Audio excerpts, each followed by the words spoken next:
So, welcome to ELT in Chile, a podcast about teaching English in Chile. And also, I mean, here in this space, I talk to teachers, trainers, experts who like to share their experiences and expertise regarding English language teaching, linguistics, research. And like I said, not only in Chile, but also around the world. So, in this episode, I'm going to be talking to Ondřej Matuška. So, Ondřej is part of Sketch Engine, which is one of my favorite tools regarding corpus linguistics. And I have many questions for you. But Ondřej, when did you tell us, the audience, a little bit about yourself? What do you do, or how did you become involved with Sketch Engine? Originally, I studied English philology, so I'm a trained linguist, and I did a bit of teaching English at the very beginning. Then for many years, I worked at Macmillan, which is a British publishing house, and I was the sales manager in the Czech Republic. And I think 2006, Macmillan published Macmillan English Dictionary, which was based on a corpus.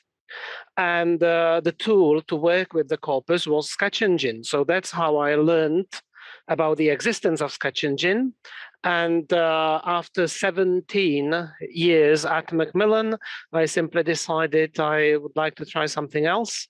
And since Sketch Engine was based in the next building from my Macmillan office, I went to the next building and asked for a job. And I got a job at Sketch Engine as sales and marketing, but we are not a very large team. So although my business card says sales and marketing, I do lots of other things such as user training, or I'm a consultant on the development of the interface because I'm in touch with the users and I know what they use Sketch Engine for. So that's about everything about me in a nutshell. But yeah, let's say it's a fun thing, just to go across the street and just ask for a job. It's like, hey, do you have a job for me? And how long have you been working? That's what I did, yeah. And how long have you been working for Sketch Engine? This is nearly 7 years now, or 6.5, something like that. Like I said before, this is one of my favorite tools. It has many different ideas. Like I like the visualization tool where you can see, different shades of colors depending on the terms, let's say, you use. How do you decide, let's say, when to add a feature to Sketch Engine? Like, how do you decide to add like something new? It's probably different now from what it was like in the past before I joined the company, because in the last 10 years, all the main features were developed or are 10 years or older. And now, when we add a new feature, it's usually not like some groundbreaking change in how Sketch Engine operates. It's just a small little feature to make our current tools work better, or make them more user-friendly or something like that. So to get ideas for such improvements, we simply notice what people either say about Sketch Engine, and mainly what they ask about when they email our support. Because our support is not the usual type of support where you just resolve things like you cannot log in or something like that.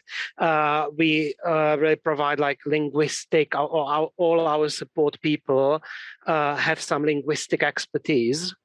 So you can actually ask them, like, how do I now find noun phrases in French? And they will be able to provide like relevant advice on how to do that. I'm not saying that we speak all the 100 languages that are supported in Sketch Engine, but we usually have some idea about how these languages work, and we are able to provide support. So it's the users are the source of information for improvements. Well, I think that's a very type of let's say unique type of support, that you can provide. Like somebody can ask you, hey, what is the lemma, or where can I find this, or the tokens, and people will understand what you're talking about. Yeah. That's what it is, because people often ask us, like, I need to find something. I tried some queries, but I still get too much noise. Can you please help me make it with less noise? And often we say, no, we can't, because you are getting the noise, because the language works like that. It's noisy. But in many cases, we are able to recommend some options to make the search better. Yeah, and also let's say, well, language is messy, language is chaotic, so you cannot find. I mean, this is like a tool to try to make sense of the language, but it doesn't really depend on that, because yeah, language can be really messy, of course. And Ondřej, how would you explain Sketch Engine to somebody who has never used it? How would you explain that to somebody? Well, maybe one way of explaining it to people like my friends when they ask me what I do would be that if you need information about how a piece of language, like a word or phrase, how they are used by users of the language, in the best way is to walk around the city or the country and talk to people and take record of every sentence they use mentioning the word you are interested in. But it's completely impossible to do, because you would spend the whole life just researching one word. So this is what Sketch Engine is for. We collected, or Sketch Engine contains corpora, which are just collections of texts in the language produced by real users of the language. And Sketch Engine is a tool that makes it possible to search the texts, but unlike Google, where you just type a piece of text and it finds pages that are relevant to what you typed. So not necessarily exactly what you typed, but pages which contain a topic that's defined by what you type. So we do something else. We actually find exactly what you type. And in addition, you can use various linguistic criteria to search for the results. So you don't have to say, just find me a cup of coffee, but you can say, find me a cup of, and followed by a noun in the singular, for example, or in Spanish in feminine or masculine or something like that. So you can use linguistic criteria for searching. And since our corpora, or the samples of the real language, are extremely large, typically billions of words, you find thousands or sometimes hundreds of thousands of examples of the phrase. And Sketch Engine contains some additional tools which help you process those results further and display the information in some compact form, so that you don't have to read all the thousands of lines that it will find. And this is something that's useful for students of languages, teachers, linguists, translators, interpreters, anybody working with language.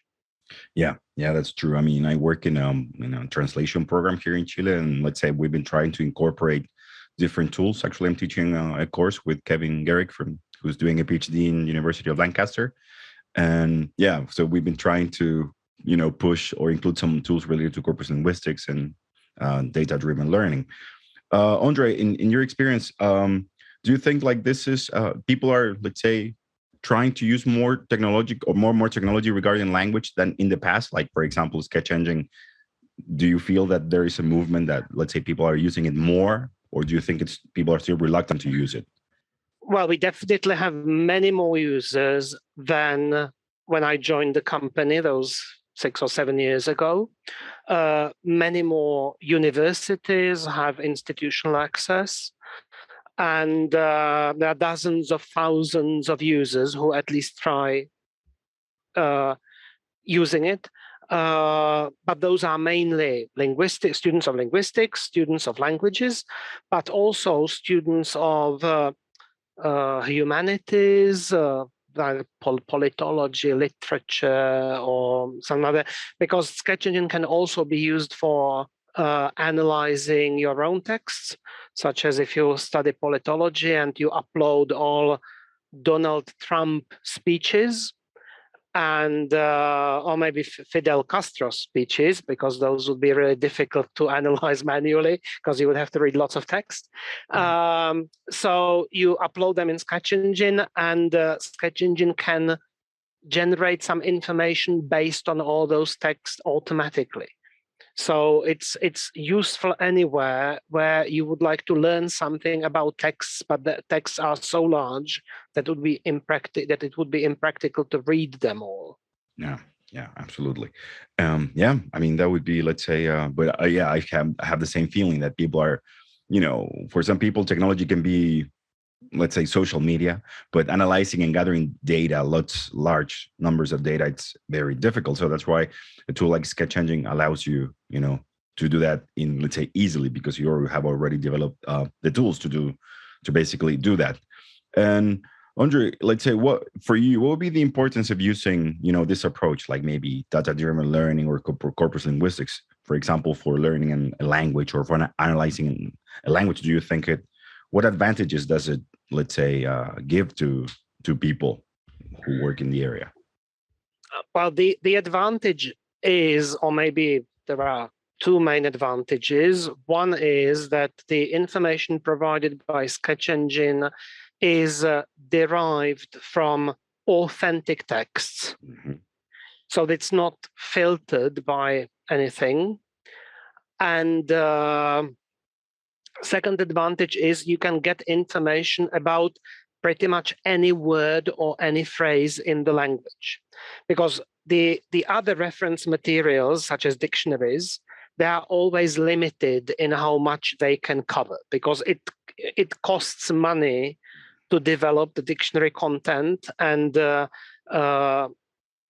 even though nowadays actually dictionaries are not limited by the number of pages, because most dictionaries are online, so space is unlimited, they are still limited by the budget, because it costs the publisher to pay lexicographers for developing dictionary entries.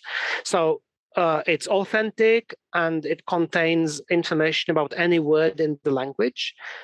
But at the same time, the downside might be that you also get information which you do not want to see, because in addition to information about what is frequent and typical, you also get information about what is not as frequent and not typical, which is usually something that would be considered a mistake, or but it may not it may be a mistake now, but in 10 years' time, it might become the normal, correct language. So actually, this is also what Sketch Engine is used for, to detect changes and development in language. Yeah, that's true. I mean, it depends on what you're looking for. It depends on the research question. Ondřej, what would be your favorite feature of Sketch Engine? What's something that you would say, oh, I really like it? The best thing is the word sketch, and this is actually the tool that gave Sketch Engine its name. And because the word sketch is a tool to display collocations or typical combinations of a word. And the great thing about it is that even if you want information about a word that's very frequent and that appears in the corpus millions of times, the word sketch is able to process all the millions of hits and display information about how the word is used in a very compact and easy to understand way. And actually, you don't even have to be a linguist to use the word sketch, because it's clear what it's telling you, and it gives you an instant idea about how to use the word, even if you are just a student of a foreign language, not necessarily a university student. That's still useful. Yeah, absolutely. Yeah, I mean, I also, besides working in a translation program, I teach some private lessons. So I usually try to have students use them, for example, when they're looking for collocations, difficult ones, when they have to look for a preposition and things like that. So they usually use word sketch, but I think I really like it. And Ondřej, Are there any ideas or something that you're working on, let's say, to develop in sketch engine, something maybe, or something that's related to sketch engine? Well, at the moment, we are constantly developing things because we are lucky enough for Sketch Engine to be generally working without problems. So we've got lots of time to develop new things. And sometimes there are things which actually the user cannot really see because there are changes in our infrastructure. So Sketch Engine is more reliable or works faster, but the user actually cannot see any change in the interface directly.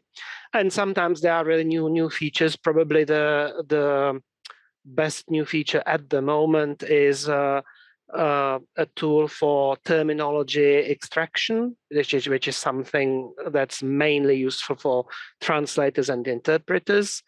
And we've just developed terminology extraction, bilingual terminology extraction from non-aligned documents. So you will upload a document in English and like a PDF in English, and you will upload a translation of that PDF in Spanish, and Sketch Engine will automatically extract the terminology bilingually and will actually, the result is like a bilingual dictionary or glossary, simply a term in English, and next to it, its translation into Spanish based on the content of the two documents. So it's not Sketch Engine translating things, it's Sketch Engine searching for the source language and for translations of those terms in the other language. So it's not Sketch Engine doing the translation, it's finding how a real translator translated it. Well, I think that's a tool that sounds pretty beneficial. I have a book here that a friend of mine translated from Spanish into English. So actually, we are thinking of doing something like that but that would be great. That's, let's say, a great tool. A great tool, let's say, to develop. For example, in this case, Megan McDowell, where the idea would be to try to compare, the version in Spanish with the version, let's say, in English, to see exactly what you said. So I think that would be I'm going to be using that tool for sure. I'm going to be using it because, imagine doing that type of work manually. It's going to take you years. Yeah, exactly. Yeah, but yeah, that's a very good tool. And but that's going to be included into Sketch Engine as an extra feature. It's going to be a completely different tool. It's a different interface which already exists. So you are very welcome to try it already. We have not started promoting it yet, but it's available. It's called One-Click Terms, and if you just Google One-Click Terms, it will come up. And it's powered by Sketch Engine. It's just that the interface it's a different interface to make this alignment procedure more straightforward. Yeah. So it's not directly in the Sketch Engine interface. Yeah. Very good. I mean, that's something that, comparing different types of translation is also, let's say, a good way to learn how language works in different, with different structures, with their similarities. And Ondřej, do you think that, let's say, people are reluctant to use software, for example, like Sketch Engine or a tool like that, because it tends to be a little threatening, like all the terminology, or maybe that it may look a little complicated at the beginning? I wouldn't say it's too complicated now. It was certainly complicated maybe 5 years ago when we still had the old interface, which was very much like scientist oriented. The new interface is much easier to use, and I can see it because I run the training events for our users, and I can see that the learning curve is much steeper in the new interface. And although there are dozens of settings which you can use, usually for like normally used by a student of language, the default settings work just fine. It's the extra settings are just for those who really need something very specific. So you don't have to understand all the settings, what they do. You just the default settings are fine. And maybe the reluctance to to use software for doing anything with language comes from two sources. First, there are still some people who think that since computers cannot understand language, and computers still cannot understand language as a human being would understand language, they think that it can't do anything useful with language. That's one obstacle that we can see. And another problem is that people don't understand what a corpus is, that it's really representation of a real language, not a representation of some just correct language. Yeah. And they are somehow confused if the search results also include something that would be considered like grammatically incorrect or incorrect spelling or something. Sometimes people email us, I found a mistake, would you correct it? And we say no, because actually a corpus is a tool to help you discover also those things, like things which people misspell or where they use incorrect grammar, because all those imperfections might actually indicate some future change in the language. Absolutely. Yeah. I mean, that's also, let's say, something that, from a prescriptive point of view, that would be like, oh, totally incorrect. But language does not work like that. I mean, there are rules, but there is also, like you said before, like this chaos that language is noisy. Language is not something, let's say, perfect. But yeah, I agree with you. Let's say at the beginning, let's say my experience as well, many people don't like to try new tools because they think they are maybe too complicated to use. But I would say, I've seen some of your videos, like tutorials, and they're pretty straightforward. This is what you have to do, and if you follow that, you're not going to have any problems. Yeah, I think it boils down to how frequently you use Sketch Engine. Obviously, if you need to use Sketch Engine twice or three times a year, it becomes complicated because you forgot how you used it last time. Unlike a dictionary, because you always know how to use a dictionary. But if you are a linguist, translator, interpreter who need to consult Sketch Engine relatively frequently, and some of them even on daily basis, it just becomes a second nature, and it's no longer a problem really. Yeah, I've been using it, let's say, in my own classes. Like I said, I'm teaching this course called Introduction to Corpus Linguistics, and Sketch Engine is one of the tools that we're using. And students really like it because it's user-friendly, and also it gives you results. Like the visualization tool it's a very interesting one and something that I really like. And I think people really need to see how language works, and also that, even though people may not like numbers or statistics so much, but there are numbers, there are numbers when you talk about language as well, in terms of frequency, for example. So that can be also a little threatening, when people see, a few numbers, yep. They get a little scared. Actually, in the new interface, when you first log in, all the statistics are hidden exactly for this reason. Yeah. You can display them, and Sketch Engine will remember on which screens you want them displayed. But by default, they are hidden exactly for this reason, because people thought, oh, I will never understand all those numbers. But actually, they are not always the most important information. Sometimes it is, but not always. Yeah, let's say it depends if you're doing research or not. And Ondřej, do you have any plans? Because I've seen some other tools, let's say, that also, besides offering, the Sketch Engine as a tool, they also, let's say, offer some sort of, like handouts for teachers, how to use it. Do you have any plans to include something like that? Or are you going to keep this as a research tool, as the way, let's say, it is right now?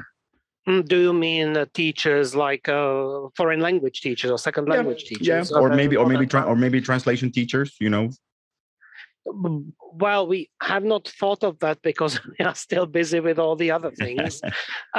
We actually have a version of Sketch Engine for language students, which is free of charge. It displays advertisements to help it running, and it's called SKEL, which stands for Sketch Engine for Language Learning.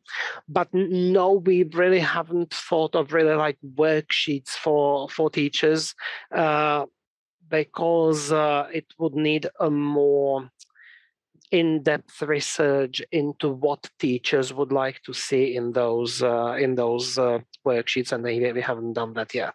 And so let's say, well, yeah, that's true. You really need to sit down and think, okay, so what type of, for some people, I've seen some handouts when they talk about language change, like the development of specific terms or maybe some grammar structures. But I think that would be, let's say, a good idea. But probably, yeah, your focus is more like you said, for lexicographers, maybe translators, interpreters, or let's say language researchers. Yeah, but I mean, it's a fascinating tool, and also I'm going to post a link, let's say, on our website so people can check it out. And actually, there was another episode where I talked about sketch engine. So, in class, I've been forcing people to use it, so they have to, because let's say it's a very important tool, and also let's say, I don't know if you have the same feeling, Andre, but when people think about technology for language learning, they think about dictionaries mainly. Yes, absolutely. Yeah. Because dictionaries give you like black and white information. They tell you this is right, this is right, and whatever is not included in dictionary is wrong. And it's kind of comfortable to get information like that.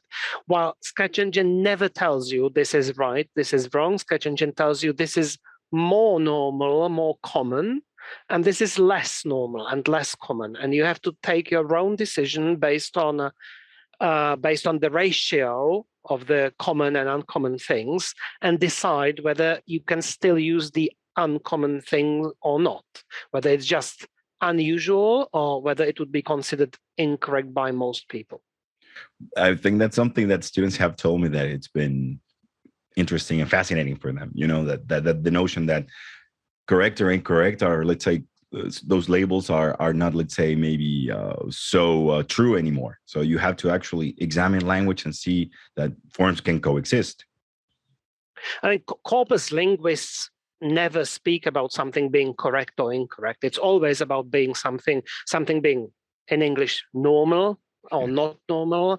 In other languages, probably they might use a different word, or common or natural or less natural, or frequent, more frequent. Yeah, or more frequent or less frequent, something like that, because that's what language is about. You can say anything, because students often ask, like, can I say? Of course you can say, but sometimes it would be considered perfectly normal, and sometimes you can still say it, you still would be understood, but people would immediately understand that you are not a native speaker, or that your level of the language is not very high, but you can still say that. Yes, absolutely. So yeah, I mean, let's say that's a point where people would say grammatically this is incorrect, but people still say it, and we always have that discussion in class, and that happens basically in every language. And let's say, Andrew, what would you tell, let's say, people about sketch engine that that they would like for them to basically try it? What would you say would be like, because compare with other corpus linguistic tools, what would you say like makes sketch engine very fascinating or interesting for users? Compared to many other tools, Sketch Engine already contains some data, because a lot of the other corpus software expects you to provide your own data to work with, but we already have the data. So you really log in, choose a language you want to work with, type a word, and get your usage information, and you don't have to do anything else. And that's one big difference. And second big difference is, if you want to analyze your own data, Sketch Engine automatically tags your data for part of speech and lemmatizes it, which means because all the other tools, for all the other tools, you either are not allowed to upload your own data because it's only designed to work with one corpus, or you can upload your own data, but if you want them tagged, you have to find a tagger and lemmatizer and have it done yourself. Sketch Engine does it automatically. You don't have to possess any technical expertise in doing that. And this part of speech tagging and lemmatization is extremely important. It's quite important in English, but it would be even more important in Spanish and many other languages, where each word can have several forms. Yeah, how many forms a Spanish verb can have? I don't know, 50 or something like that. Yeah, so it's extremely convenient to be able to type just I don't know, pasar in Spanish and get paso, pasas, paso found automatically without listing all the forms. So it really makes corpus linguistic accessible to a much larger audience, because in the past, many corpus linguists were primarily IT people interested in linguistics, or linguists interested in IT, because they had to possess some kind of at least elementary coding or scripting skills to be able to use a corpus. But with Sketch Engine, as long as you can use Google Drive or whatever, Gmail, you should be able to use Sketch Engine. To Sketch Engine, yeah. And are there any other resources or alternatives? Maybe you mentioned Scale. Also, Scale is a very good tool. Are there any other tools or maybe resources that you would like to share besides that are part of Sketch Engine? Maybe. Well, there's the Sketch Engine interface, there's the Scale interface, which is Sketch Engine for language learning. There's one-click terms, which is like terminology extraction powered by Sketch Engine. But everything else is inside Sketch Engine. So when even things like when you mentioned you would like to compare a book and its translation, Sketch Engine supports parallel corpora or multilingual corpora, where you can actually search for something in one language and see how a translator translated it into the other language, or even into several other languages. So those are all tools that are already in Sketch Engine. And maybe one tool which not everybody is aware of is the corpus building tool. Because so far I've mentioned that if you have your own texts, you can upload them. But sometimes you don't have texts to upload them. So actually Sketch Engine has a tool which will find relevant texts for you on the internet automatically and will process them into a corpus. You just have to define a few keywords which define the topic of the corpus. So suppose you want something about ozone layer or something, you just type ozone layer, greenhouse effect, CFCs, carbon dioxide, and Sketch Engine will find some relevant texts on the internet, will download them for you, will clean them will remove those unwanted parts such as advertising and navigation menus, legal text at the bottom of the page, this repetitive content which actually has nothing to do with the topic of your corpus. So it will be removed automatically and it will be processed into a corpus, tagged for part of speech, lemmatized, and it's within minutes, it's ready to be used. And other tools don't have that. You would have to use this web scraping tool separately, and then a cleaning tool separately, and then transfer it into another corpus system. Yeah, which can be, a little bit time consuming. You have to sit down and do all those processes, let's say, separately, like you said. But I think that would be that's a very good feature. And yeah, so I don't know if you have any final thoughts about Sketch Engine that you would like to share with people so they would like to try it, or I really I would like to encourage anybody who works language to at least have a look. Yeah. Really don't waste your time trying to understand every little switch and setting. Just use the default settings. Think of a word, type it in Sketch Engine and get various information extracted from real data, and it's usually quite fun. People just spend time just looking at things, and if you are a person interested in languages, whether professionally or as a hobby, it's really something interesting to look at. So don't be scared. I know the word corpus sounds awful because it's a word which you do not use for anything else. But corpus means just lots of text. So Sketch Engine is a tool for analyzing lots of text. That's what it is. Yeah, I agree with you. Like I always try to encourage people to use technology, but websites and tools besides, social media. So I think that would, and I've used it myself, and it's a very interesting, let's say, tool. So yeah, thank you very much, Ondřej Matuška, for, let's say, your time, and also for sharing your ideas, and also the origins of sketch changing. I was very curious to hear that. So Ondřej, thank you very much for sharing that. And if you have any questions or comments, you can reach us at podcast@eltinchile.com. Don't forget to like and subscribe, and you can visit our website, www.eltinchile.com. So thank you very much, Ondřej. Okay, thank you too. Goodbye.